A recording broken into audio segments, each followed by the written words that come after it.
Episode number 222 with Steve and Mike. I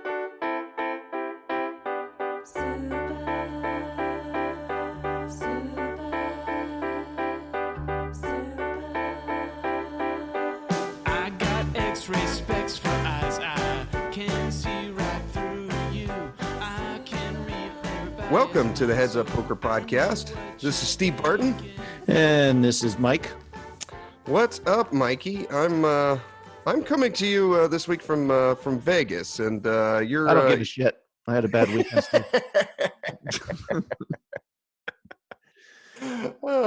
unless you're flying around in Sputnik at 50,000 miles from Earth, I'm not. No, I'm kidding. You're out.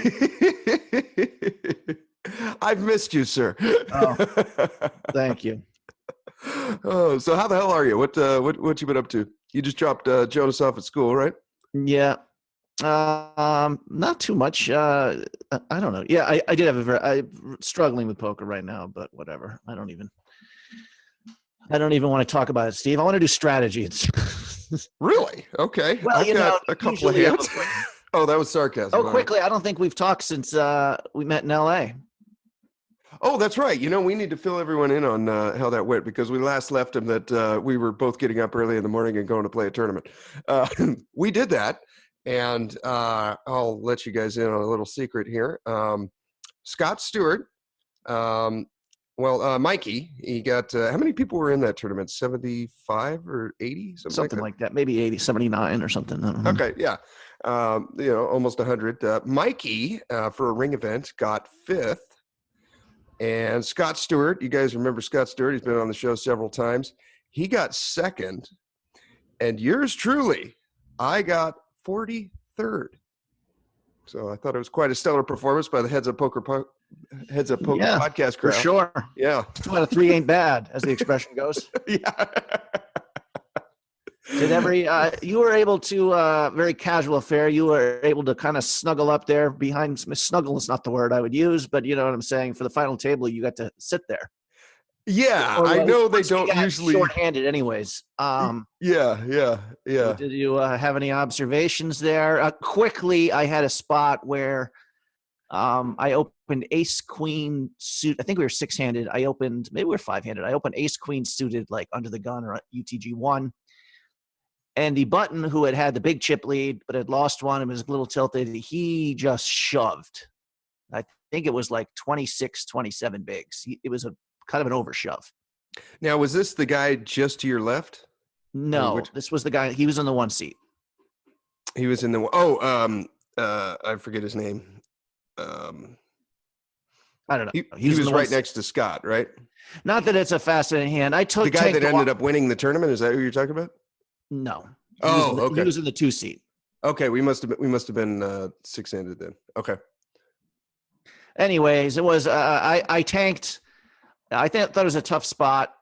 I mean, afterwards we actually talked about it with Scott and Ian. They're like, "Oh, we both knew you had ace queen." I don't know, whatever, but just because the guy was a little tilted, and I thought he was shoving some suited broadways and some weaker aces because he was pissed off, and we've kind of seen him do that. But anyways, he had 10s, so he was pretty good. But even if he's on a strong range, ace queen suited still does okay. Yeah, so I remember that call. Yeah. We won that, and then all of a sudden we had the chip lead, 5-handed. Yeah. And we came in 5th. What went wrong, Steve? What's your theory? It was kind of neat being I wasn't too sure if they were going to let me like rail the final table, because it I was literally like just sitting like 3 feet from you guys, but I think I kind of created a friendly dynamic with the tournament director, and he wasn't going to tell me. Well, I think it was the players. If any of the players complained, but nobody seemed to give a shit. You were actually sitting at the table when they were playing heads up. I was, yeah. So that was pretty fun. I don't think I've seen that before. I just kind of nuzzled my way up there. Who can turn away this friendly face, you know? So, as long as I was getting everyone beers and everything, you know, so I think that kind of helped. But I'm trying to remember what was your bust out hand with Scott. That was unavoidable. You had just to quickly recap. Let's see. I think it was UTG raised. Scott called on the button. You were in the small blind with 7s. Is I this was right? I was in the big blind. You were in the big blind. Okay. So the guy to your left, the guy, just to paint the picture of who this was exactly who you wanted your final table. He was probably OMC, I think, but he had about No, 9 to 12 you wouldn't Coors call him an Lights. OMC. OMCs, I think of as tight. This guy was Yeah, like, he wasn't tight. You're right. no, but he was clearly like afraid of kind of post flop play Yeah, and just shove it in. And a couple of times he got it in real bad, like yeah, someone opened like early position who had ace king, and he just like shoved ace seven. yeah. Button with like 8-handed for like 30 bigs. And Oh, I thought it was like so, 40, but it was a lot. well, like Yeah. twice he was getting down, and he just kept shoving in really bad spots, not just his hand, but relative to the action in the hand. So, I mean, he was terrible. Yeah, I didn't realize how good he was at that, or good to have at that final table until you guys were 5-handed, and he got up with his, ninth Coors Light and just started kind of pacing the room, talking on the phone, not even playing his hands. I'm like, wow, this is pretty cool. Yeah. Although, I maybe I didn't write down any hands. Maybe I pushed a little too hard, but basically I just went card dead. I mean, there was a couple spots where if I knew, I think it was Ian who won the event. Yeah. I want to say he opened we're 5-handed. So he opened up the cutoff. Scott shoved the button, and I had ace 3 off with like 19 bigs. Normally a shove for me. Really? After an open and then a shove? No, just an open. Cutoff opens. I have 19 bigs in the small blind. Oh, I thought you said Scott shoved. No, he folded. Oh, he folded. I thought Okay. he said folded. Um, So, I mean, we won't break it down, but I should have thought a little more about this because the level was ending. So Yeah. it went. So I folded the blinds. The level went up, and all of a sudden I had 13 bigs or 12 bigs when I shoved my pocket sevens. So it probably still plays. There's a couple spots, and like I said, the guy to my left who was shoving like crazy. There's a couple times where I opened the button. It's like, well, I don't know how much you expand your calling range. Like I opened the button with king 9 off. Not a great hand, but an opening hand, mm-hmm. and not the total bottom of my opening range. And he like shoved. So like 3 or 4 times, the guy to my left was taking pots off me. Yeah. He probably had it most of the time. Yeah, I don't know, Steve. It's frustrating. Would have been nice to win, but I'm becoming more mature about these tournaments. I mean, this was just to come up and play it for the heck of it. And it would have been nice, possibly for several reasons other than just winning. Maybe having my name out there with a picture of me with a ring again in my hand couldn't help for next year trying to get money for Vegas. I would feel a little happier, more comfortable charging a markup if I'd actually won a tournament. Yeah. Year. I don't know. I couldn't see your hands. I was trying to see your hands, but then I was like, I'm gonna get kicked out for for trying to be too obvious about this. So I would have loved to see your cards. There's a reason I got a taser in my bag, Steve. Exactly. But yeah, your bust out hand with Scott was unavoidable. You shoved sevens with, I think you had 13 and a half or 14 bigs or something, and he had 9s. I thought that was an interesting call by him on the button to not. I think he was in the small blind. He was in the small. Okay, so UTG opened. He called in the small blind. You were in the big blind with 7s. You shove your 13 bigs. UTG folds. Scott snaps with pocket 9. Maybe I could have thought. No, I mean, I think it's pretty standard. I got to shove. Yeah, that's surprised his hand. Now, if he was the button, I think it's a little easier shove because he's defending that button wider just to have position on the weak player. When he calls in the small blind, he's definitely got a stronger range. And again, watching Scott and Ian, who are the two definite pros of the table, that is the one thing. Not as much 3-betting as you'd expect. Yeah, they'd much rather just see flops and play you. I'll play you, flop, post flop. Yeah, and you're just going to make more mistakes against them, where the average player is, and they're going to try to play low variance. Basically, is what I'm saying. Yeah. Where if he raises pocket 9s there against the other guy, I don't think he can fold to a 4-bet, and you're now in a very high variance spot. Yeah, good point. Although I would I could have taken a little more time and try to think, Scott might even be flatting, but this has got to be just about the tippy top of his flatting range. And, I think so. I can't imagine him not 3. I'm ahead of both their ranges. Yeah, I don't know.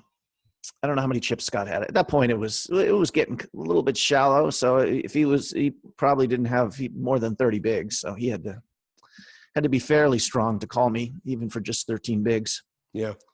Yeah. That's it. I don't know, Steve, how you, what's going on in Vegas there now? I got in day before yesterday. I'm, let's see, where are we now? We're coming up in the middle of December.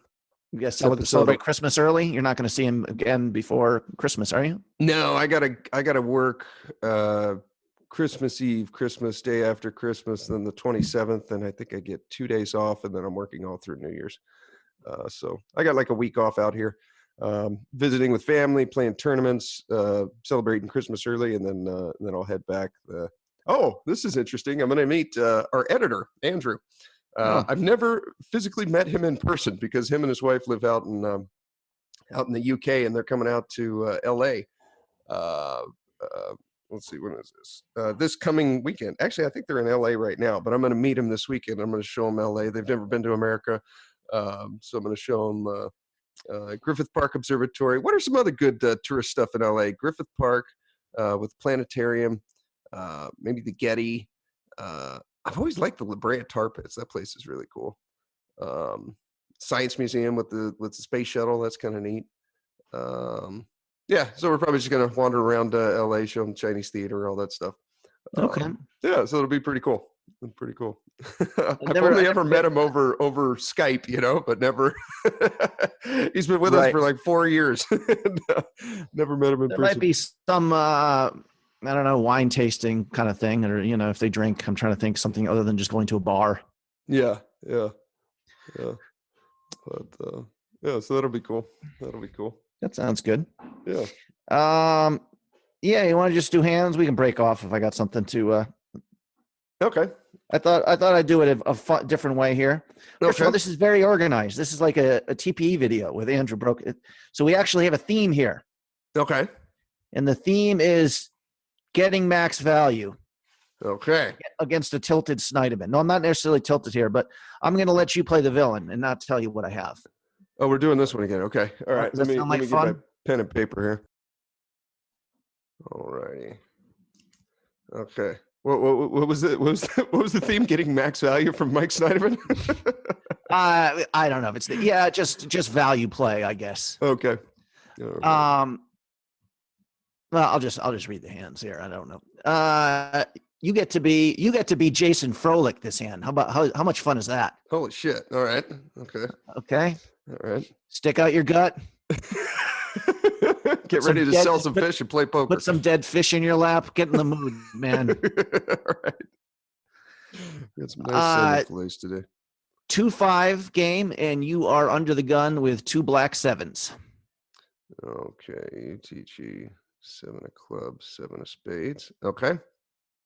Under the gun? Yes. 2-5. I'm assuming we raise here, 20, 25, something like that. Jason raised to 20, which I think is fine. Okay. I concur. Okay.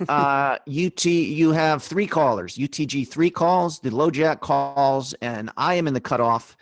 I will be the main villain. I have $975, so I have you covered. And you were in what position? The cutoff. You're in the cutoff, and you call. Okay. And let's see. There's the big blind, and the big blind calls too. So you got 5 to the flop. Okay, big blind calls 20. Okay. So we have 102 in the pot. Is my math right? Yep. Okay. All right. And the flop is Queen 9-7. Bottom set. Suits. 2 diamonds. The queen and the 7 are diamonds. The 9 is the 9 of clubs. Okay. Queen of diamonds, 9 of clubs, 7 of diamonds, and we have 2 black 7s for bottom set. Yep. Okay. Let's see who's to act first. The big blind goes first. What does the big blind do? Big blind checks. Checks. Action is on us. 102 in the pot, 5-handed. I want to get some money in there. Draw heavy board. We can get all action from a queen, possibly a 9, all flush draws, jack 10, 10, 8, maybe even some gutter balls, king 10s, king jacks, if they have like the king of diamonds or something. I'm gonna go big here. I think 80 would be my minimum, and I probably would not bet more than 120. So somewhere in that range. I'll just say 85. What's Jason bet? Jason checks. Interesting. I would bet along your lines, but afterwards looking at bet, I don't think you have 3 players to act behind you. Mm-hmm. And there's a lot of paint there too. You also have me acting last, who can be kind of stabby. Although I don't know, I can't remember who the other 2 villains are, but you can't really even rely on the villain just betting a 1 pair here, betting a queen. Yeah, would be my concern. But you're given a free card. But yeah, I don't know. I would bet there, but I didn't. Looking at it now with 3 players acting behind you, he was obviously setting this up for the check raise. He wasn't. Yeah. You know what I mean? Like worried about 9s or queens or anything, or possibly check through and let someone hit an ace or a king on the turn. Of course, king would give someone a straight, but yeah. My concern would be there's a lot of bad cards for us here. Any 8, 10, jack, king, I don't think are great. A diamond wouldn't be good. Yeah, I would bet this. But okay, well, Jason he checks. I don't know. The fact that I was last to act was a factor in it, but the next 2 players fold. Check the UTG and the low jack, and I bet $60. Okay. Big blind quickly folds. Blind fold. And now it's back on us. Okay, so now we got 162 in the pot.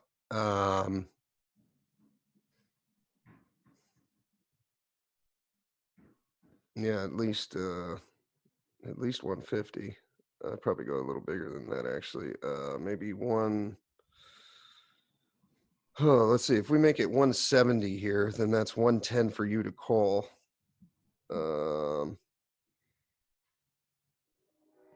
Yeah, 170, 180, something like that. Maybe even 2. Jason raises to 140. Okay. Which, yeah, I think it's too small. I would probably make it like 220 or something. Make it even bigger. Okay. Yeah, that's my first instinct because, well, you still have 2 other players be hacked behind you here too. So, you make it this size. Well, you're not going to get 2 callers when you check raise. It's unlikely. It's not horrible. It's not like, I do have a lot of possibly just 1 pair of hands, which maybe you don't want to chase away. On the other hand, if I do have some draws, this is obviously, I'm never folding to this bet size. Yeah. In fact, the problem with this bet size is I'm calling with every draw, but your villain might be smart enough to get rid of a queen here too. Exactly. Yeah. Because you either have a draw. It's hard to play on later streets. But he makes it 140 and I do call. Okay. So the UTG 3 folds, low jack folds? Yes. Okay. Mike's not even calls 140. So that's 280 plus 102 would be 382. Right. Okay. All right. So we've got queen of diamonds, 9 of clubs, 7 of diamonds. We've got 7 of clubs, 7 of spades for bottom set. And the turn is? Well, let's always stop here. I'm sorry. How do we range meet on the flop here? What do you, because you make it small, I don't have to be super strong here, right? Well, for you to lead when it's checked to you all the way around for only 60 there, I'm going to say that you've got all diamond draws. You've got jack 10, you've got 10-8. I Well, don't I think just quickly, I think it's worth noting that I never have queens or nines or queen nine here because I'm I always re-raising on that board. I would think. yeah, I think so too. I So don't think that's you have you queens. want to start taking hands out of the guy's range as soon as you can here. So that Yeah, queen uh, is out, 9 is out because you would have at least three bet queen yeah, pre-flop, and then you would have done more than call post flop. yeah. I mean, likely, very likely. Yeah, queen nine's out. Um, ace queen. You're probably three betting that, right? Well, maybe not an under the gun opener. Maybe not Jason. Okay, so Okay, so we've taken a couple hands out, but yeah, we're leaning towards. Are you leaning towards queen X or a draw? Are those the two? I'm leaning towards a flush draw, straight draw. When he only makes 140 there, can you get away from king queen? I don't know if I could. Maybe I could. You could have some one diamond combos here. Yeah, something like king queen with the ace king of nine. diamonds, or ace queen with the ace of diamonds, that kind of stuff. Yeah, I guess Yes. those are still in. Okay. King 10, even with just the king of diamonds, maybe. I don't know. Mhm. The turn is probably the worst card you could see here. The Okay. eight of diamonds. Oh, sweet. So 10 jack got there, as did all the flush draws, obviously. Yeah. And action is on us. Yeah. Yeah, check. Okay. What are you planning to do if I bet here? Does it depend on the size? If I just bomb it 300, are you going to fold? Kind of hard to get away from that. But remember, we're not super deep. Yeah, I'm sorry. What were we effective here? 900 or something? 800 to start the hand. 800. Okay. So you still have $640 left. I mean, I guess you could do like a little blocking bet, like a 150 or something like that. I don't know. This is just one of the worst cards in the deck, especially the way we range you. I guess we could still get action from like the king of diamonds or something. Well, here's where you would have to be pretty balanced against me in your bet sizing, just from like history and stuff. Like I know Jason's probably betting pretty big here if he actually has a flush. Or if he bets small, I'm going to think blocking bet. Well, not really. He's capable of mixing it up. So that'd be the problem with the blocking bet. I can tell you right now is, I mean, if I had a diamond or something like that, or I might even turn into queen X into a bluff here and shove over you. I don't know if that's right. I'm just telling you that, Jason's seen me do that shit before. Yeah. But Jason checks and I check back. Okay. So are we taking out the 10 jack and the diamonds, or do you think the villain here ever checks back there with those big hands?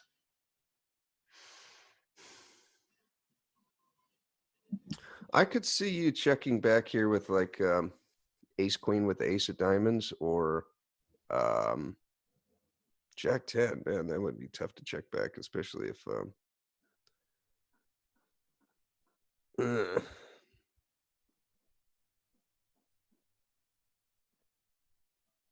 I mean, 10-8 would still make sense. Yeah. This is why in this spot you do have to check some flushes, I think, probably some flush draws, because it's still deep enough where you can get it in pretty easy on the river. Yeah. Well, we'll just go to the river here, and then Okay. as we discuss All it. right, so still 382 in the pot. The river is the 9 of hearts. Probably about the best we could have hoped for. All right, 382 in the middle. Actions on us. Yeah, if you are checking back some flushes there, I'm going. Well, we can never check here and just hope you bet. So I'm going to go rivering a boat. 220 to 300, something like that. You know what? I might even bomb it. I might even go over pot here. You said we got six something left in our stack. Yeah.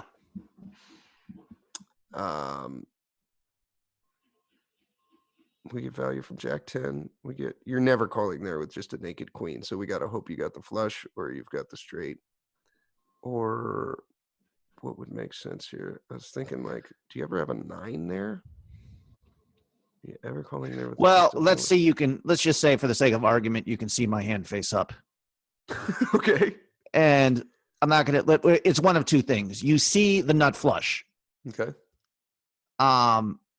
Or you see just Queen X. I mean, how is your bet size change for either of those? Oh, if I saw Queen X, I'm betting like, I don't know, 110 or something. I mean, because we can look like the line we've taken here almost looks like, I don't know, an overpair or a queen. So we might. Yeah, I think I have. If I were him, I would put a lot more queens in my range than draws, because I think I'm just probably going to be betting. 9 out of 10 times I'm going to be betting my nutty hand on the turn, just trying to. Especially if I think you have like sets in your range, I know you're gonna. I got to charge you to see it, and I know you're not going to fold. Yeah. You want to see that river card. Because I have a lot of queens, I like Jason's move. He bets just $100. Okay.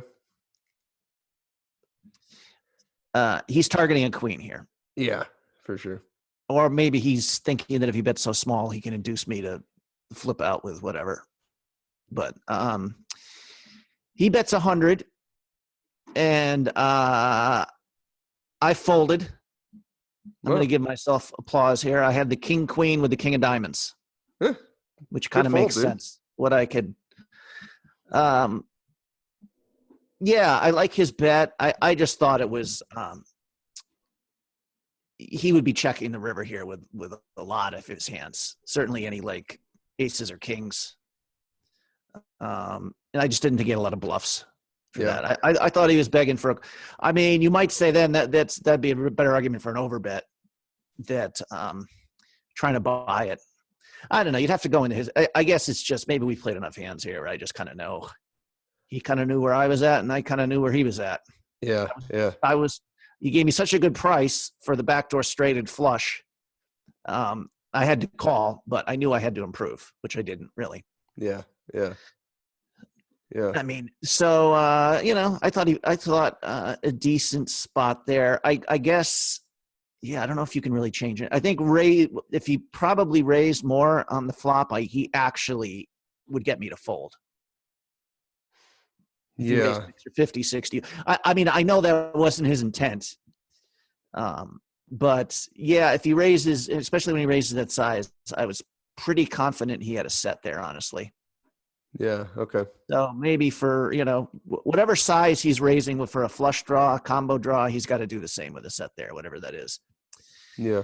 But yeah, I will quit. So anyways, I thought it was an interesting hand. And usually I do call in those spots. I just hate it when you have like top pair and someone does that little second pair and throws that little goddamn bet out in the river where it's like, okay, I got to keep you honest.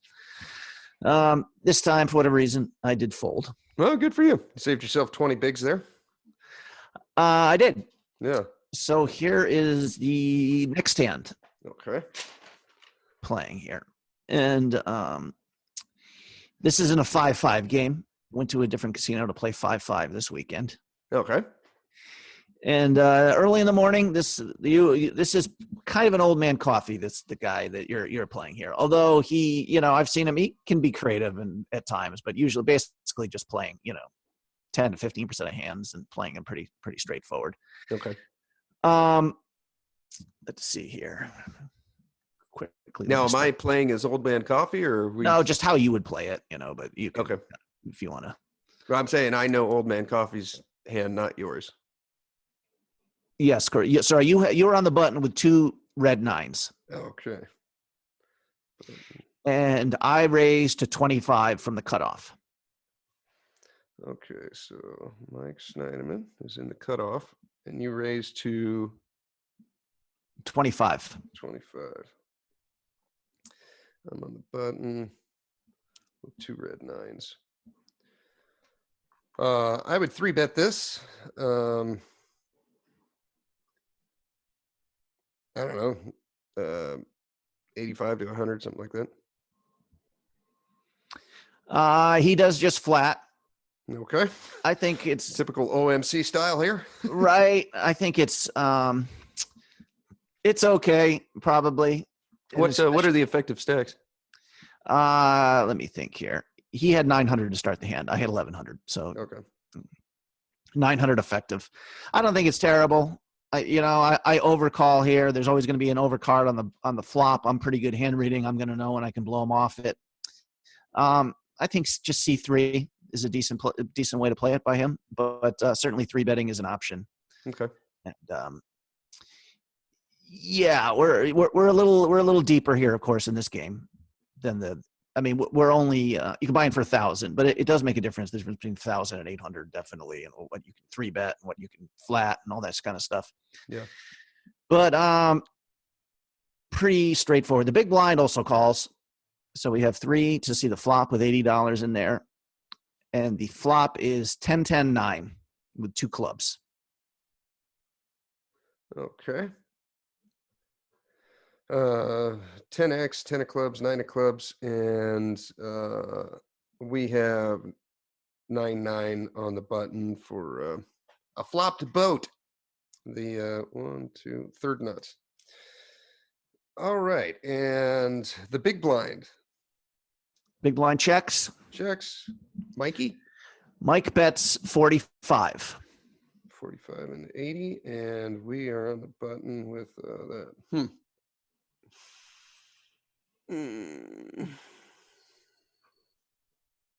Let's say you're a smart old man coffee who knows your image too.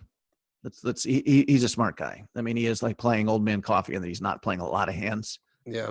But I think raising here is a big mistake.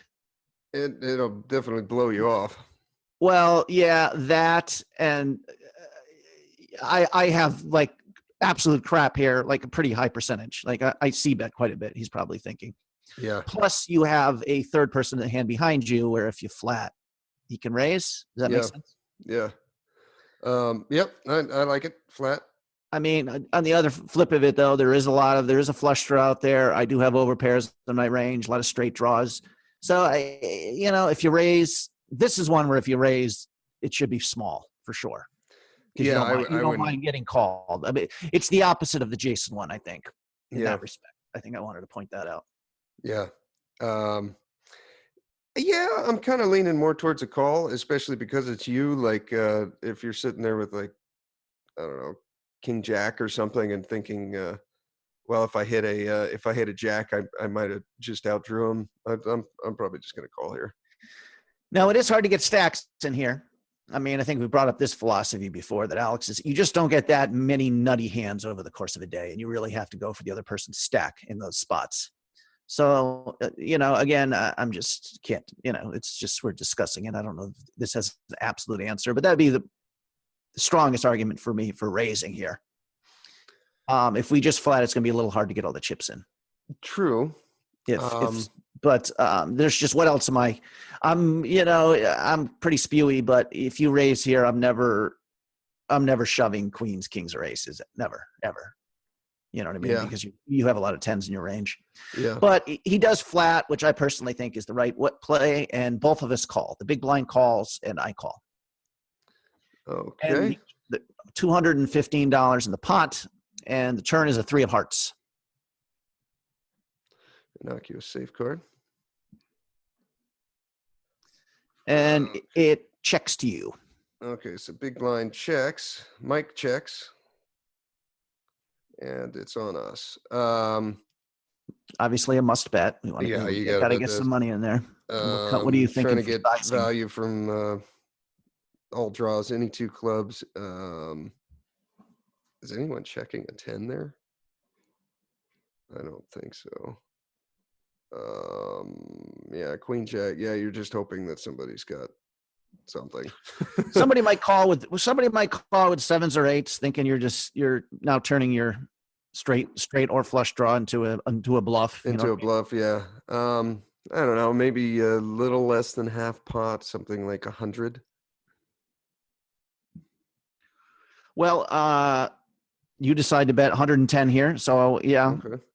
You guys are thinking along the same lines. Okay.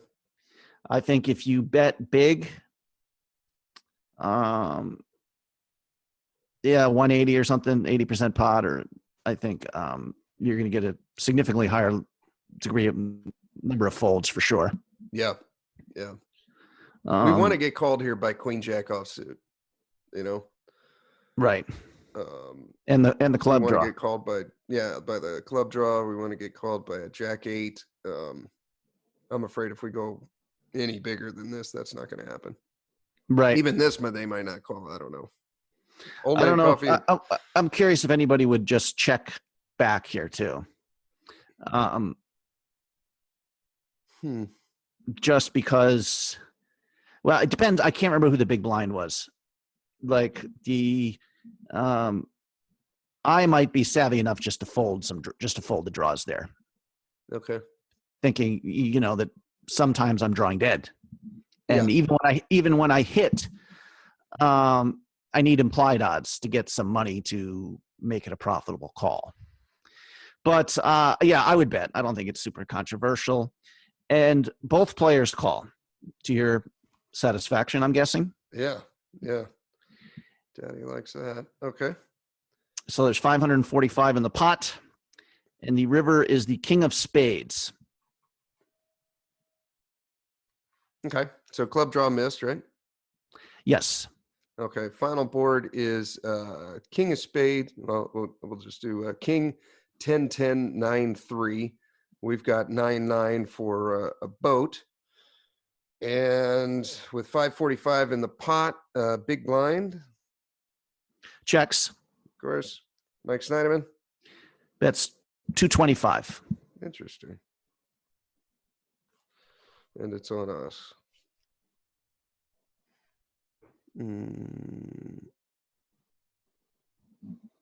Are we ever just owned here?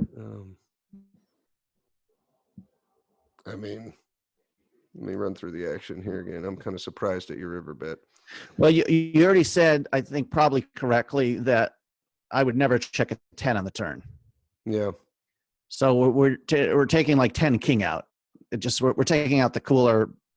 Could I have kings? I guess. I mean, that's of all the combos I could have. That's just one combo though, or I guess 3 combos. You know what I mean? So that's. Now here's the other question. If you raise, you probably. If you just what the big merit for just flatting here is the big blind can call too. You might have a better chance for the overcall from the big blind than you do from raising and having me call. Oh, good point. Because I might bet here with a club draw. Do you know what I mean? Like yeah. I might be trying to steal it here. It's possible sometimes. Who knows? If for some reason, although I should say, if you notice this, I don't know. I almost folded on the turn. I looked very close. I'm not sure how much of that he registered. I just know in game, I'll tell you, I was like, couldn't decide. Once the big blind called, I was convinced that I was supposed to call. Kind of giving away my hand there a little bit. Yeah, almost. So you could have kings. Man, I don't know. I mean, like, yeah, we can pretty much remove 10. Well, what if you saw that I had Queen Jack face up? If you knew my hand. Oh, then I would shove. Yeah. Or one of those annoying min clicks that makes me rip my hair out and. Yeah, just make it 450 here. Yeah, that would be fucking annoying. Where I get 7-1 on a call or whatever the fuck it would be. Mm-hmm. You just flat, the big blind folds, and I do in fact have Queen Jack off. Okay. And you scoop a big pot. Okay. I'm not sure if he was at the level of thinking that I have so much weakness in my hand that maybe his best option was to get the overcall from the big blind. It might have just been that we're very friendly and he figured the pot was big enough. I mean, this is how like some people think. Yeah, yeah, exactly. That's probably the more likely scenario. Or, I mean, you got to protect, but the casual players hate raising and getting caught here. But I mean, I think it's a shove probably is what I would do. Yeah. Even against, and just hope somebody had the jack queen, which is one of the two of us has that with some frequency. Like I said, because we don't think we have tens. Yeah. Then what do we call in the turn with? It's almost always a draw, right? Yeah. Unless the big blind can't have an overpair, but I could definitely have aces, kings, or queens or jacks, and I'm just getting too good a price not to call here and see what happens on the river. Although I don't know if that's a mistake by me to call or not. I think it probably is because there's just no implied odds, and sometimes I'm drawing dead. So you're saying that you don't know if it's a mistake for you to call on the turn, right?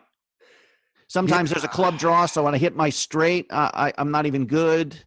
Yeah. I'm not getting paid off enough. It feels like in game, it felt like a fold. Let's put it that way. Yeah. I feel like you're drawn to 6 outs there, because it's often that sometimes me, old man coffee, or the big blind has a club draw, and that king of clubs or that the button, thing is the button always checks back draws in my mind.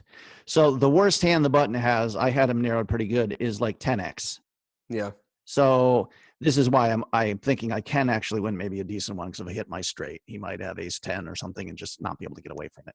Okay. But if you shoved here, for the record, I would have snap folded.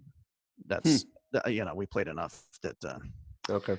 So I probably close to max value there. You got lucky that I hit it on the river. Yeah. Yeah. I mean, who knows if you, of course, if you 3-bet, that we might have somehow gotten it in there. I don't know. On the flop, I would have put you on. I definitely would Probably not have called on the button with 9-9. I would have 3-bet that from a cutoff open. You nonetheless, like, I'm going to be in position for the rest of the hand. Like I'm 3-betting there with like probably 6s plus, and 9s is like way too strong for me to just call there. I got to 3-bet that. I want to get heads up with you in position after the flop. I don't want what happened with the big blind coming along. Yeah, that's it's me. probably.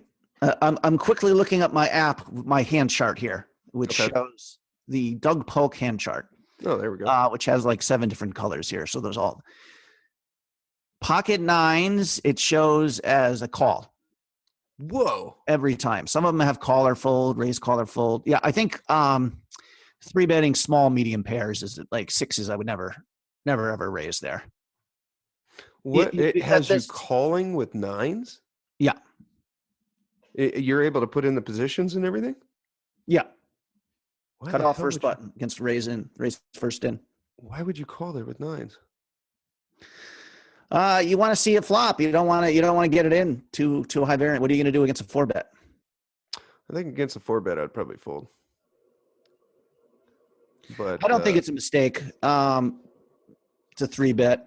I have been looking at these charts, and it's amazing how,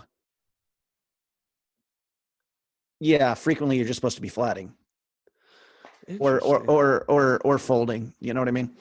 But because I 3-bet pretty wide, I'd probably be 3-betting there. But I think that's just the C3 and see what I do, especially against a guy like me who's maybe going to be barreling so frequently, and you could get paid off. But anytime in position, you don't want to give up an opportunity to, especially when you're kind of deep, to not have the opportunity to flop a set in position. Which, if you're folding to a 4-bet, I guess here would qualify.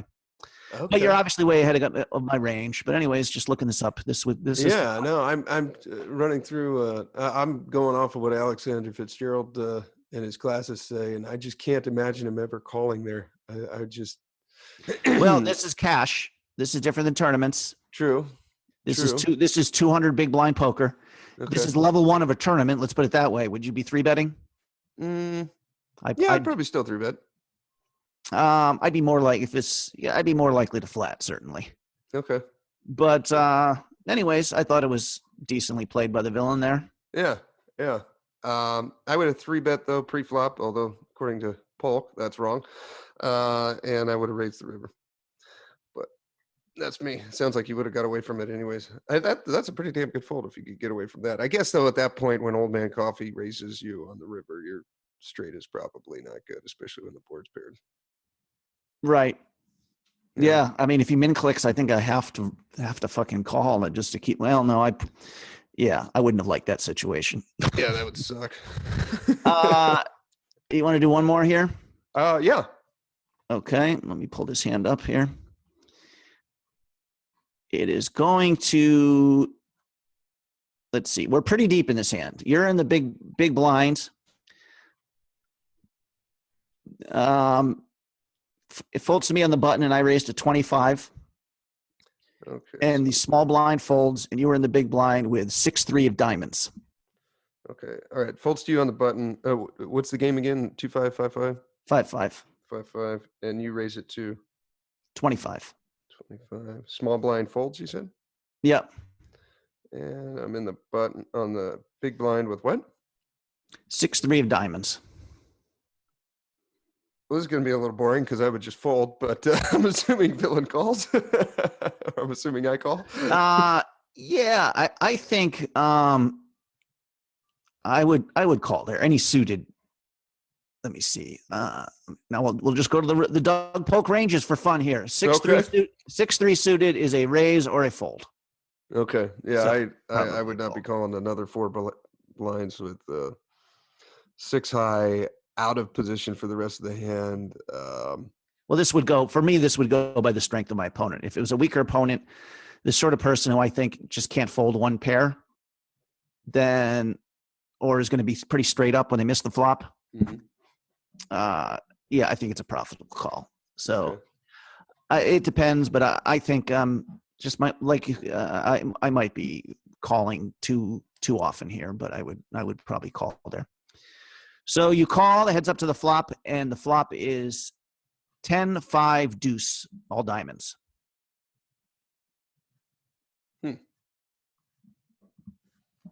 Well, I guess that's about the best you could hope for with 6-3 of diamonds, huh? All right, so we got 55 in the middle, is that right? Yeah. Okay. And with 6-3 of diamonds, we got 10 of diamonds, 5 of diamonds, 2 of diamonds, and action is on us. To lead or to check. Yeah, I'm probably leading here. I don't want to see another diamond peel off. I'm going to get action from all over pairs, any pair, and the random one diamond cards that you got. Into 55, I'm probably making it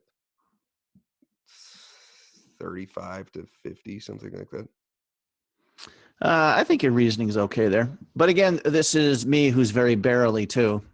So max value, you could think that maybe the best way is just to check. Give me a chance to blast off.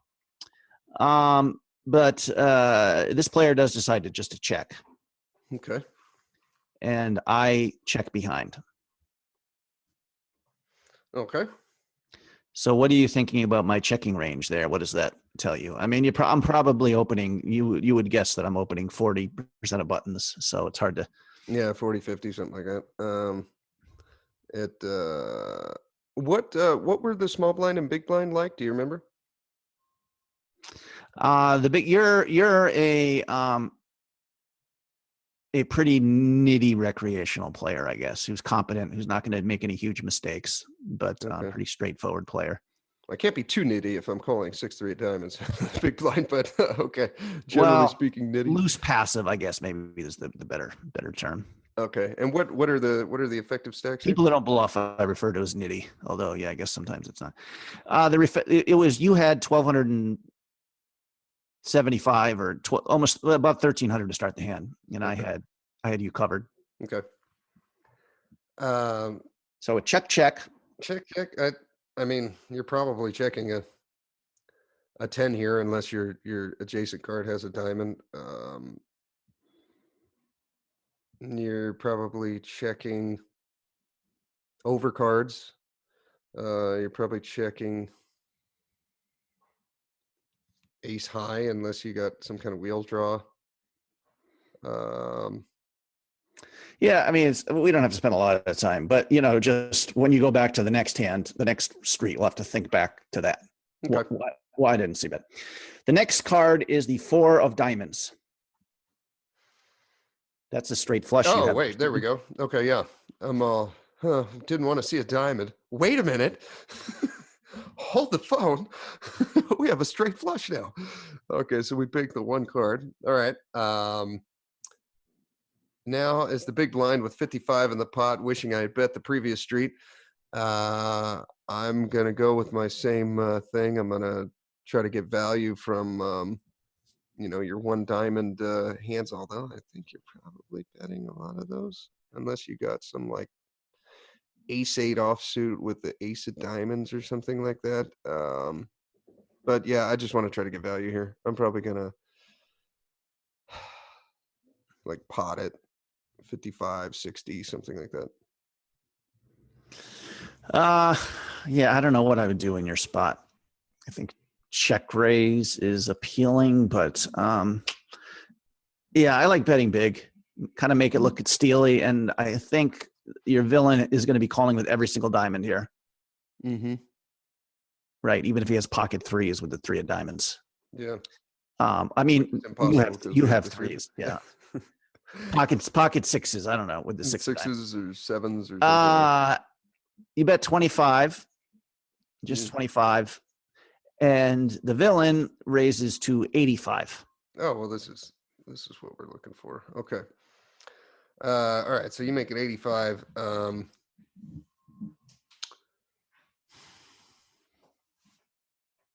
Here, I think I'm just going to try to get paid off by the ace of diamonds or the king of diamonds,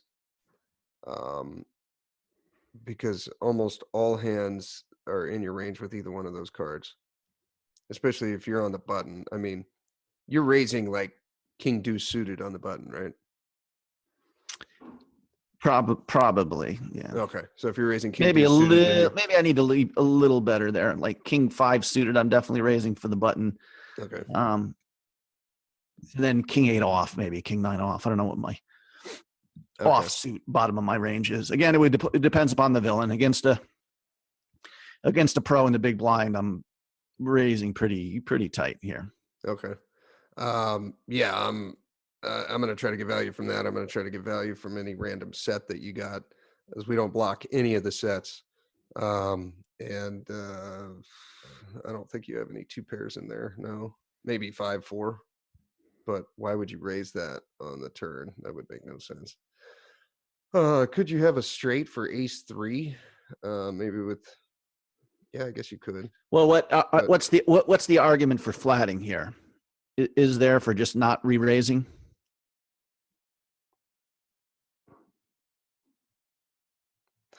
I mean, if we flat and you got like a set,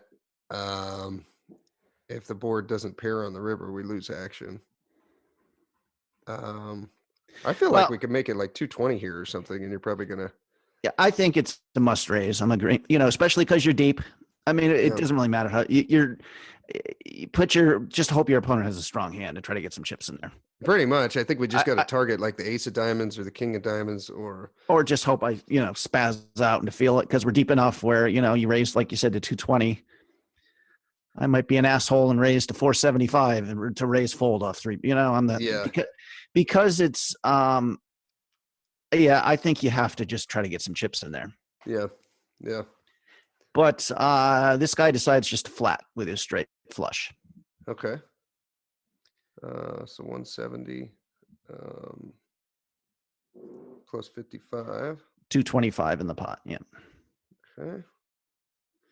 The river is the 6 of clubs. All right. That changes nothing. Right. Yeah. Okay. All right. And I'm betting. Yeah, Is I since don't you just agree with flatted, just since you flatting the just turn. I don't agree with that at all.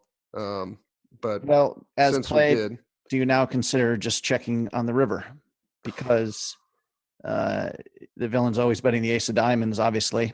yeah, I don't, but I think you can bet here. And if your villain does have the ace of diamonds, the chips are probably going in anyways. yeah, So you don't have to trap with that hand, obviously. yeah. Okay. You want to bet, what sizing are you using? Ace of diamonds, probably no matter what we bet, is going to get raised, right? Because we have the only hand that can beat the ace of diamonds. So kind of regardless of what we bet is going to get raised. The king of diamonds, on the other hand, I don't think that will get raised. I think that'll probably just get called. Or checked back. Yes. Which is a real disaster if the queen of diamonds and the king and queen and jack of diamonds get checked back. Yeah, that would just be horrific. So I want to make it somewhat. I don't want to make it like 115 here, hoping that you're going to raise with the ace of diamonds, because you will. But I think if we bet 115 here, you're just going to call with the king, queen, and jack of diamonds. Right. But if we make it like 200 here, I think you're still calling with the king of diamonds and probably maybe the queen. I don't know. That might be a little iffy. Right. There's also, remember, this is me. There's a fair amount of absolute jack shit in my range. And that's where the value of checking would come in. Or the checking or betting small and hoping somehow I think that's like a blocker bet with some kind of crappy diamond. I'm just throwing it. I don't know. This villain decides to overbet the pot. I think is a decent move at that point. It looks extremely polarized, right? Yeah, it does. You're saying I either have the ace of diamonds, or I don't. Personally, if I'm the wreck there's sometimes I will overbet like a king of diamonds there. Okay. If I don't think if I don't think and if the villain has it, then it's an easy fold. Yeah. I think this is a decent play though. Yeah. Are you calling? What do you bet? 250 to 300? He bet 300 into a pot of 225. I mean, are you ever folding the king of diamonds to that? I think that you're trying to make it look bluffy here, like you're trying to buy it. I mean, from my perspective, I'm not going to even say what I had, but I would immediately say, well, he doesn't have the ace of diamonds. He would have re-raised on the turn. Yeah, probably a lot. So, if you overbet, I think I would be calling with the king and queen of diamonds for sure.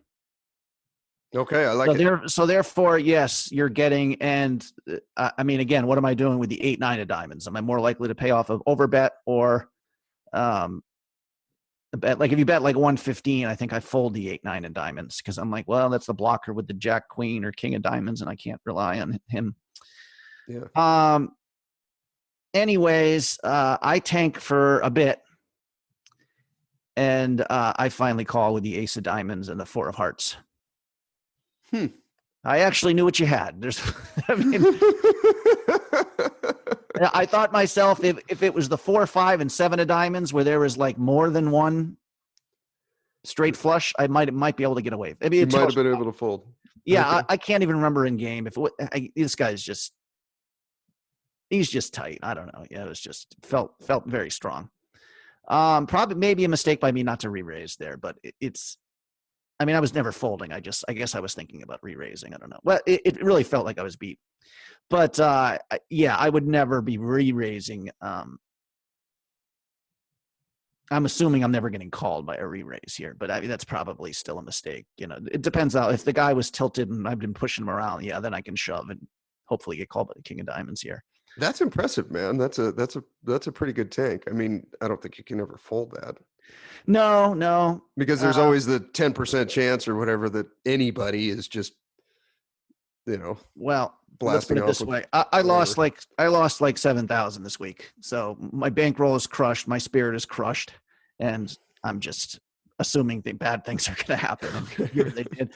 Yeah, I don't know. I think not raising the turn, I would always re-raise the turn there and just hope the guy has the ace of diamonds or somehow right. move or can't fold the king of diamonds. I think that's what we got to target in this as the. You got to play for stacks. Yeah. I mean, like, how often do you get a fucking straight flush, especially on a board like this where it's likely that your opponent has the king or ace of diamonds? Yeah, I would even be trying to set it up for make it 375 from 85, raise big, and just kind of hope he has it.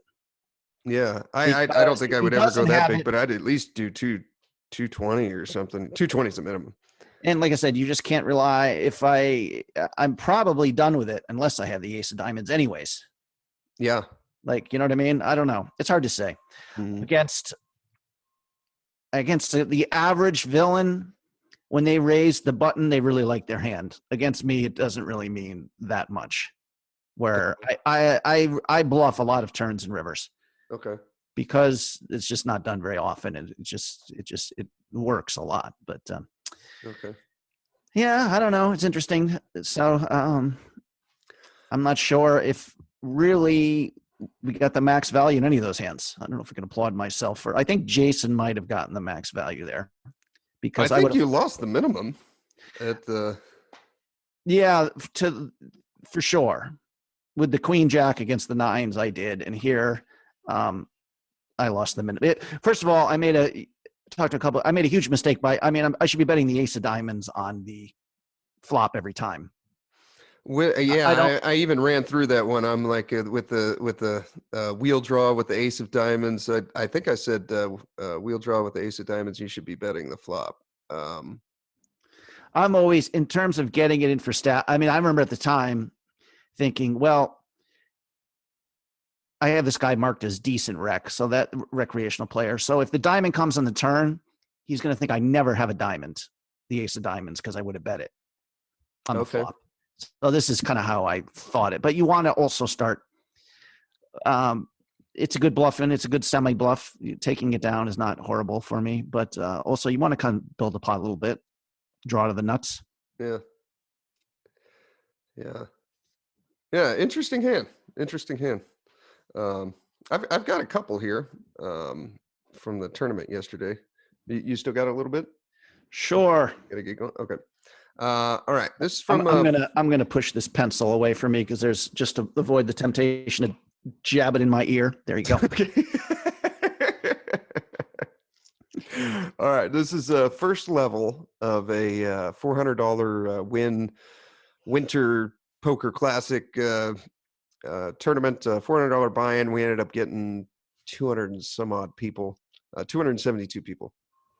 20K starting stacks. This is one of the first hands. Blind levels are 100, 100, 100. So 100 small blind, 100 big blind, and then the big blind throws in a 100 ante, and we got 20K to start. So we got 200 big blinds. We get a lady who'd been playing almost every hand. Limps for 100. The cutoff, who's also been very active. He's wearing the shuffle hat, so it's kind of like a poker hat. He raises to 400. He's in the cutoff. He's going to be the main villain. Small blind calls 400. We are in the big blind, and we have 5-5. So we got pocket fives in the big blind. It's 300 more to call, and I'm certain that the lady behind me is not going to re-raise and she's not going to fold. I'm certain she's going to call. So essentially us calling here is going to close the action because that's just the way she plays. Well, if you start with 20K and this is only 400, it's not a huge tragedy. Even if you get blown off the hand, I think it's worth the risk. I think so. Yeah. We're only calling 3 big blinds here. And I think 95% of the time. Yeah. You can hopefully flop a set with a huge, 200 big blind stack to pot ratio. But, yeah. 5-handed. Okay. All right. Yeah. So we flick in a call. Then the lady does as we suspected, and she calls as well. I'm sorry. So we go four-handed. So we got 1600 in the middle. With 5-5, we're in the big blind, and the flop is Jack of diamonds, 10 of hearts, 5 of diamonds. So we had 2 black fives, 5 of clubs, and 5 of spades, and we flop bottom set. Small blind looks pretty uninterested, and he checks to us. We got 1600 in the middle. Actions on us. We got bottom set with Jack 10, 5, 2 diamonds. Okay. I'm thinking check raise. Oh, okay. Okay. And what's your reasoning for not leading there and for check raising? Well, I don't have a read on these people, but well, first of all, just in terms of building the pot to play for stacks, it's hard to, he could check back. Yeah, but like the check raise gets a lot more chips in the pot too. Okay. Rather than you leading for 1200, he bets 900, 1000. You make it 3500. Now you've already got the 3 street shove set up. Okay.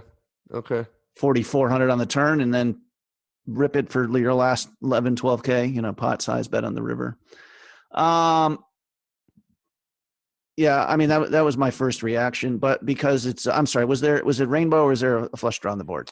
It's two-tone. There's a flush draw. It's a Jack of diamonds, 10 of hearts, 5 of diamonds. I mean, this kind of hits everyone's range, right?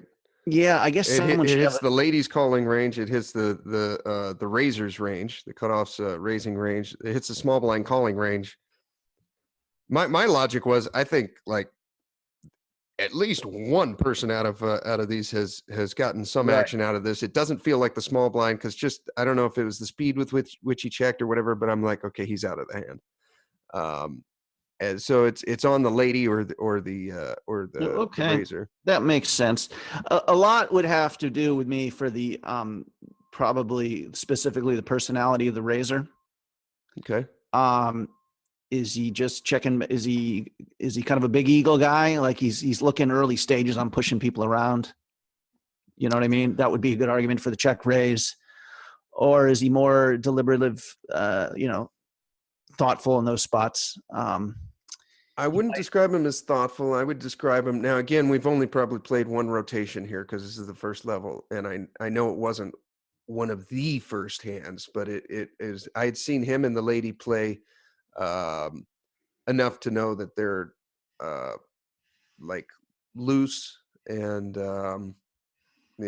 if we'd seen 10 hands, they'd probably played 4 or 5 of them. Okay. So they're on the looser side. But that's it. How is he responding with queens if you lead? He's probably not re-raising. Is he just flatting? Is he smart enough to realize that's the play? I think he's raising queens. I think he's raising queens, kings, and aces. Okay, well then yeah, I'm on team bet here. I think so, especially like 3-way, maybe a little less, but with almost somebody always has something here they like, and you want to charge them too. You don't want the check back here and have somebody. You could be dodging a bunch of outs. 2 people. Yeah, if they check back here, that's a disaster. If a 9 comes off or something, or it's not optimal. Yeah. So you lead for, I'm guessing, like 2/3 pot. Yeah, that's about right. I bet 12 into 16. Okay, 3/4 pot. That sounds totally fine. Okay. The lady folds. Okay. The original raiser, the cutoff with the shuffle hat, he calls, and then the small blind does as expected, and he folds. So we got 4K in the pot. Okay.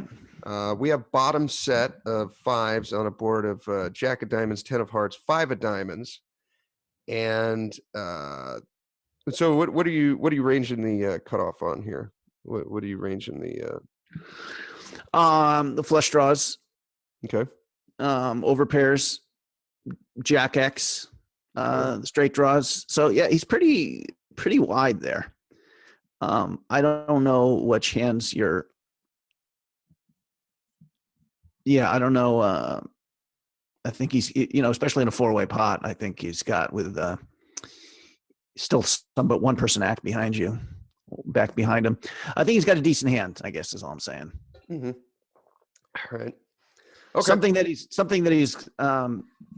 yeah, I don't know if you'll be able to get play for stacks for, but you definitely are thinking along those lines. Yeah. Okay.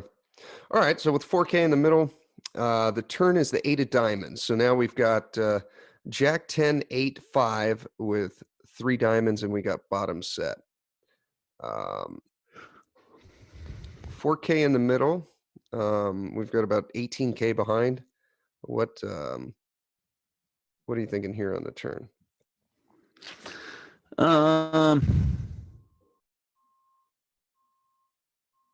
I guess I'm leaning towards a check. Okay.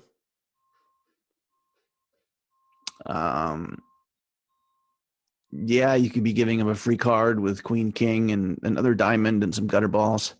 But I think you can check fold. Now I think about it, you can bet fold here probably pretty comfortably against most villains. Even if it was a guy calling the flop with just a gutter ball and the ace of diamonds backdoor flush, I don't know if he's going to bluff here. Mm-hmm. You know what I mean? Do a semi bluff and raise you. So yeah, I like a bet now that I think about it. Get some chips in there, and if he's got one pair, he's gonna be like, "Why is he betting here?" And if he just has one pair, he's always checking back too. Yeah, so you're not getting any value there. But if he has like ace jack here, he'll probably call a bet, maybe. Sure, but he's never betting that if it's checked to him.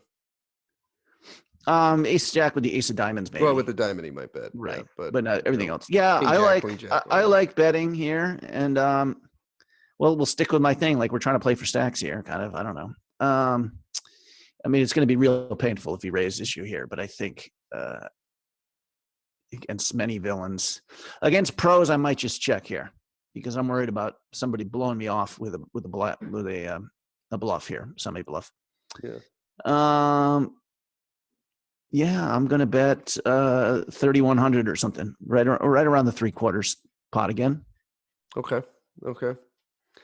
My line of thinking was pretty similar. I thought at first I was like, maybe this is a check, and then I got to thinking, I'm like, well, he's got so many like one diamond hands that he's going to check back, or he's going to call a bet with. But I think if I check here, he's just not betting those one pairs. He's not betting. If he's got like Jack 9 or something like that, I think he's Jack 9 with no diamond. He's got a straight draw with a pair. Like I don't think he's ever betting that. So what would you do if you had the nut flush right now? As hero or as villain? As hero. Yeah, I would bet it. Probably about the same amount. I ended up going 25. You say 31. I think I like that a little better because he's still probably calling with like the queen jack if he's got the queen of diamonds. I think he's calling 31 just as well as he's calling 25. So I could squeak out an extra 6 bigs there. But yeah, no, it sounds totally fine. Okay. All right. I end up betting 25 and he folds. And then that's where I was kind of second guessing. Like, I'm glad we ran through this because I was like, well, maybe it was too big. Maybe I should have checked. And then I'm like, no, he probably just got away from.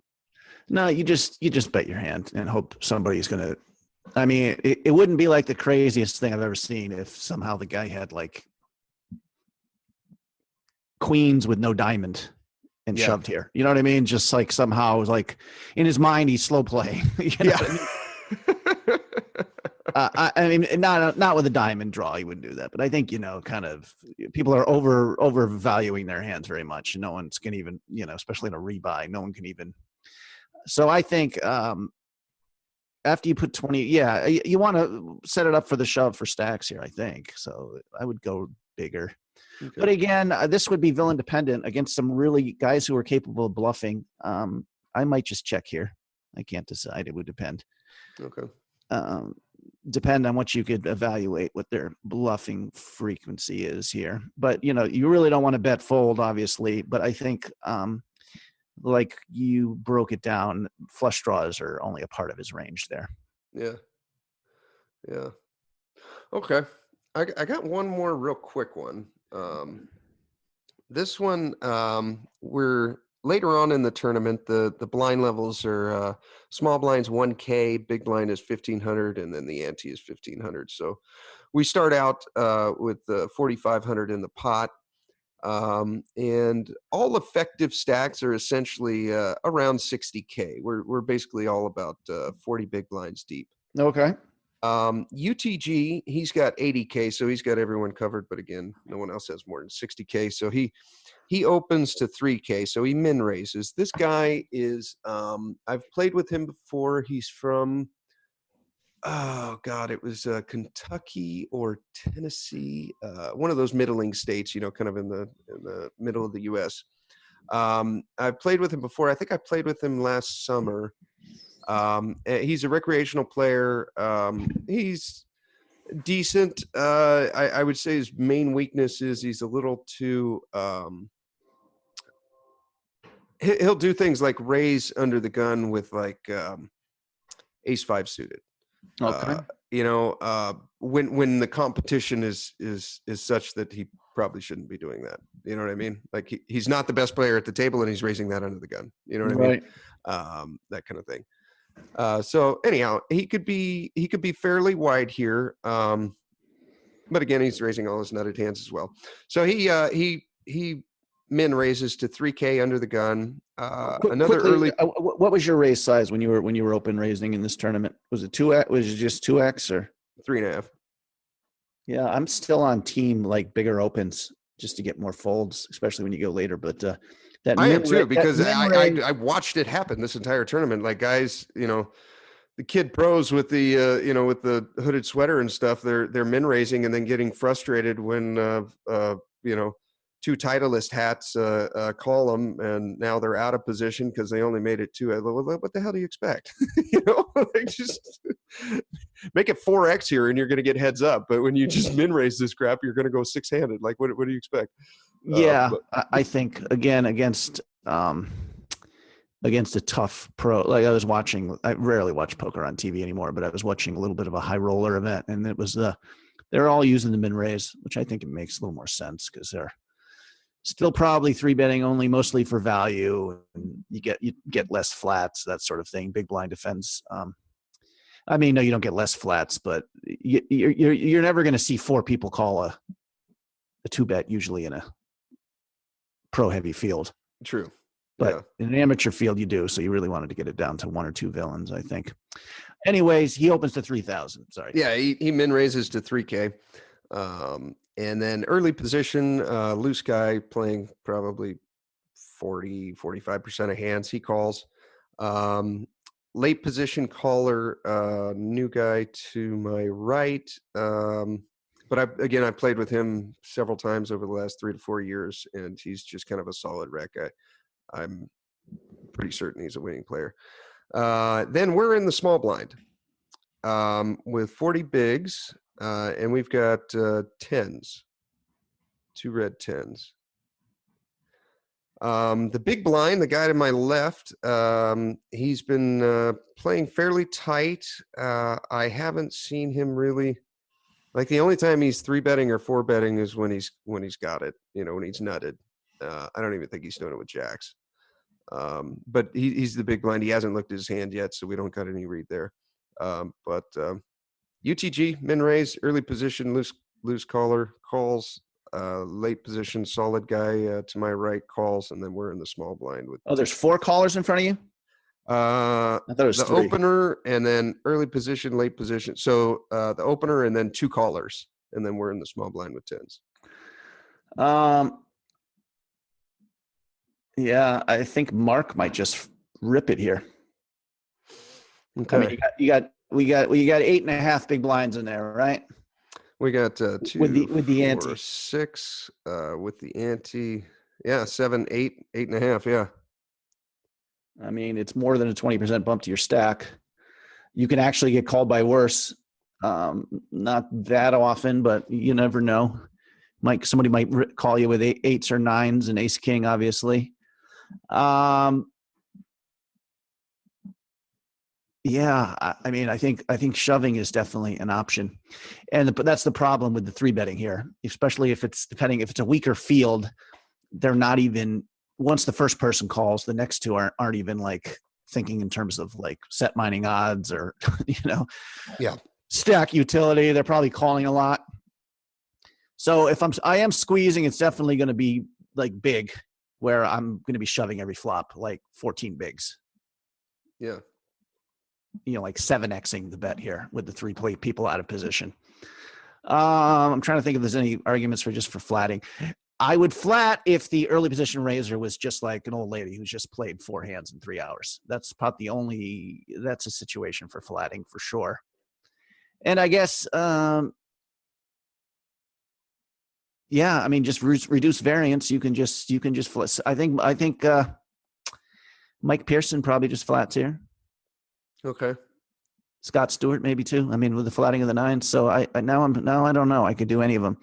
I don't like three betting to like your standard three betting 3x plus 4 plus 5 to like 10x here or something, 10,000. I think that would be a mistake. 12, 13,000. I think yeah. I think you're just going to end up multi-way a lot out of position. So I probably like shove or flat now. I don't know, Steve. This is why I don't.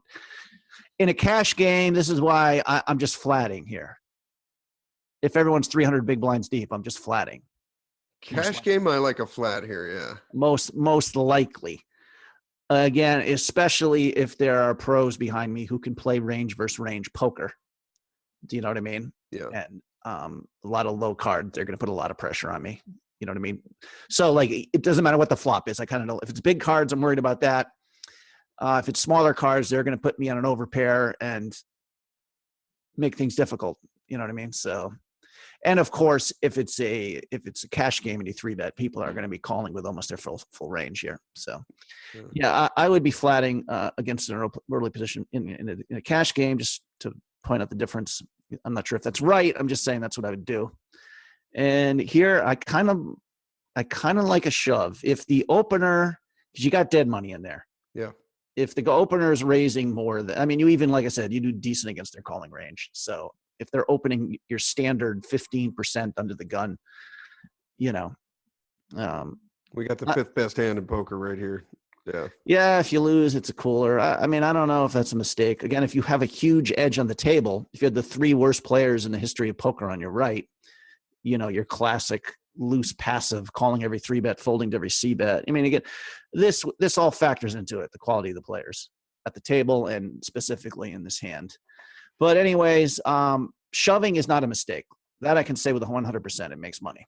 Okay. It shows a profit. So that's the one thing I know shows a profit for sure. Okay. What did you decide to do? Well, I was running through all that in my head, and in my head in the moment, I was like, wow, 8.5 big blinds with 10s in the small blind is blowing the doors off of expectation here. As far as, there is no way that you can average 8.5 big blinds with 10s in the small blind. I mean, in that spot, you're probably, I think the average player may make 3.5 or 4 big blinds, if even that. So that would be a huge, that would be a great result if we shoved and won this. But then on the other side of the coin, I was like, I got 40 bigs. Like, isn't 40 bigs just too much to shove in this spot? I mean, it just felt like it was too much. But now that we're running through this, I think that's the move. Yeah, I mean, I don't know. Yeah, I mean, like, because really, the only one we're dodging here is under the gun. The guy that called after him was loose, and he's calling there with like 8, 9 of clubs. You know what I mean? Like, he just never has jacks or better. The second guy, the late position guy, he never has jacks or better because he just called, and he's a winning player. And the big blind could wake up with a hand, but whatever. That's just bad luck. We're only dodging the early position guy not having jacks or better, and anything else we're happy to dominate or flip against. I don't know. I mean, I'm trying to think. There's probably arguments for just 3-betting here. You can 3-bet fold against the under the gun because your range is so strong here. Mm-hmm. Yeah, you might be folding against ace king, in which case, you know, you're giving up equity because you're the favorite. Or maybe I'm saying you could 3-bet fold here maybe against that original raiser, depending on who the villain is. That's the thing, though, for us to be able to 3-bet here and not get everyone to call, we can't make it like 11K. I feel like we got to make it like 20K, and then when he shoves, now we just raise folded a third of our stack, you know? Yeah, I mean, maybe my first analysis was I was overestimating how frequently you're going to get multiple callers here because you do look super strong. So even if these players are weakish, you know, the weak players in poker tournaments aren't as bad as they used to be. They're probably they're ranging you is very strong here and going to be able to look at the stacks enough to say, I'm not. I mean, they're going to be overcalling here, not overfolding, I think, for sure. True.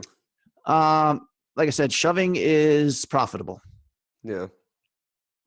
But like if you're trying to reduce variance, maybe just flat here. There's plenty of good players I know would have arguments for both. Folding obviously is the one non-option. Yeah. And I don't know if for some reason, like I say, the 3-betting seems problematic in certain level, but could be optimal for all I know. So what did you decide to do? Well, I settled on flatting, and then right after I flatted, I remembered Andrew Brokos's video, "Calling is not a compromise." Like maybe it was a shove. Big blind folded. It's pretty uneventful after that. The flop came ace queen 9, and I check folded. I checked, and then the opener led, and I think there was a call after that, and I was done with the hand. But that. Kind of glad it played out this way, or it may not have even brought this hand up. Yeah, no. I think you're right. It's just a shove pre-flop. You just got to dodge the big blind from waking up with a hand, and you got to dodge early position not having jacks, queens, kings, or aces, which most of the time he's not going to have. I mean, like I said, if he's raising ace 5 suited under the gun, then you know we could even get a call here from him. Because again, he's got everyone covered. He's got 80K, and we've all got 60. And you could get a call here from ace queen. You could get a call here from 9s, maybe even 8s. I don't know. I think shoving looks a little weaker than 3-betting to like 17 or 20K or something. Yeah, this is just quickly and I mean, again, this is like a function probably of bankroll. I think this is a spot where 6 months ago, I'm always, even in a cash game, like 9s and 10s, or I'm squeezing here like every time. Mm-hmm. And now I might only be queens plus in that spot and not even trying to balance with 9-10 suited or anything. I mean, depending on the lineup, because it's against the early position guy, it's immediately a high variance spot. Yeah. Yeah. Make it, because soon as, even if you're deep here, as soon as you 3-bet, you're kind of setting up playing for stacks. Maybe if you got 3 undercards, it's hard to get away, against some villains. It's probably fine. I think 30 bigs, I definitely shove.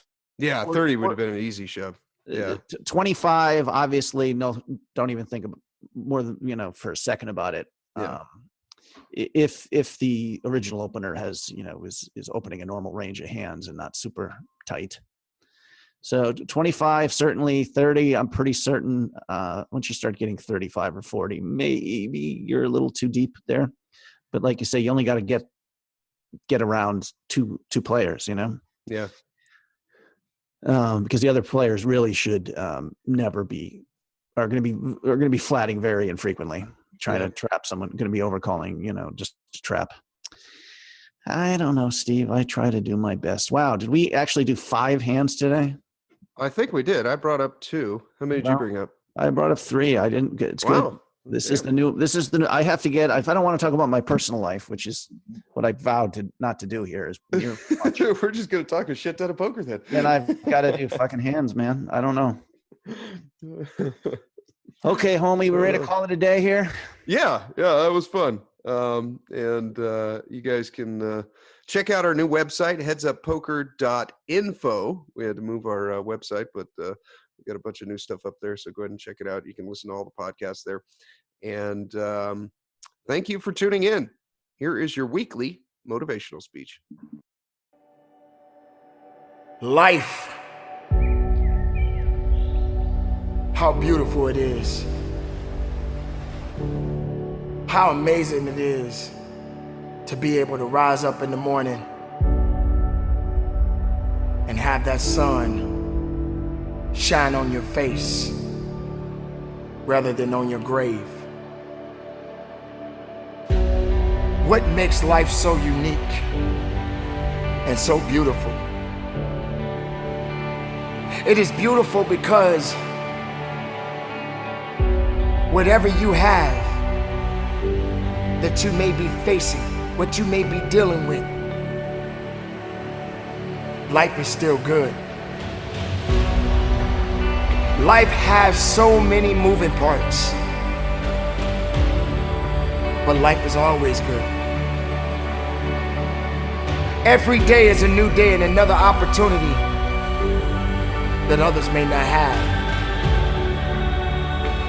This life that you have been given, this life that you are temporarily holding on to, this life that has been just given to you for only temporary reasons,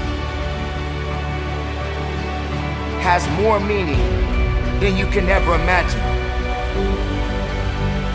So many people in the world take life for granted instead of realizing that you have to take the opportunity to live it the best way you know how. Now on this journey of life, you're gonna face a significant amount of circumstances, a significant amount of challenges.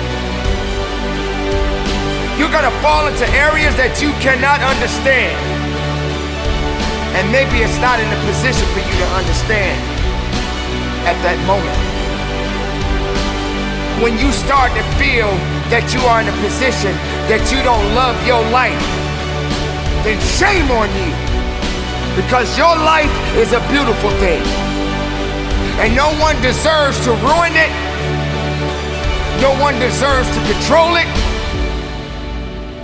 No one deserves to steal your joy. Your life is your life, and you have the right to live it the best way you can.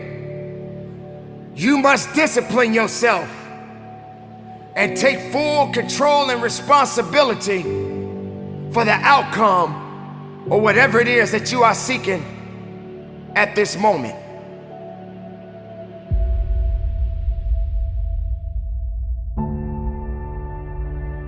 There are going to be so many different things that you will embark on. There are going to be so many different things that's going to try to slow you down. There are going to be so many different challenges that you must face. But instead of running away from the challenge, run towards the challenge. Be able to understand that life has meaning. It has reason.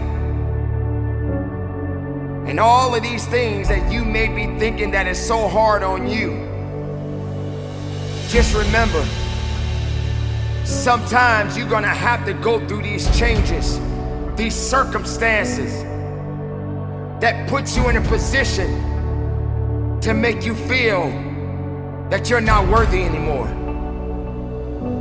But make no mistake, you are worthy. You were created for something. You wasn't created for nothing.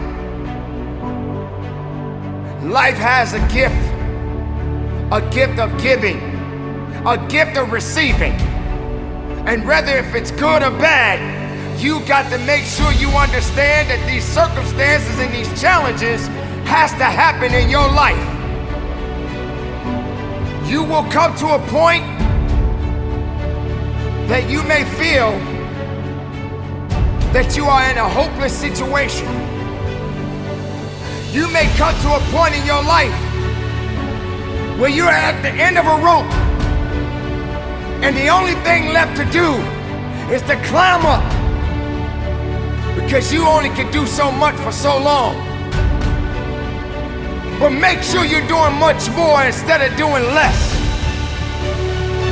Stop stressing about the things that you cannot control and start focusing on the things that you have control of. Take control of your life.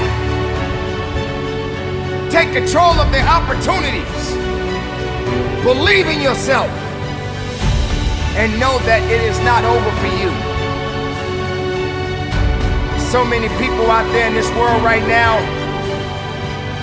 will try to tell you not to be something that you feel in your heart that you want to be. So many people out there right now are miserable, and they'll try their best to take you with them. Do not let misery control the life that you have. Do not let anyone tell you how to live it. Do not let anyone validate your purpose. Do not let anyone validate your destiny. Someone told you a long time ago that you wasn't worthy. Someone looked you in the eye and said you wasn't gonna make it. I say to you right now that you will make it. I say to you right now that you must make it. I say to you right now that you must tell excuses, fear, and doubt that it has no place in your place of business. For this is your life that you are fighting for. This is your life that you are living for. And make no mistake, no one is gonna do you better than you. Don't wait for something to happen. You make it happen. You make it happen for a reason. And take full responsibility and control of this thing we call life.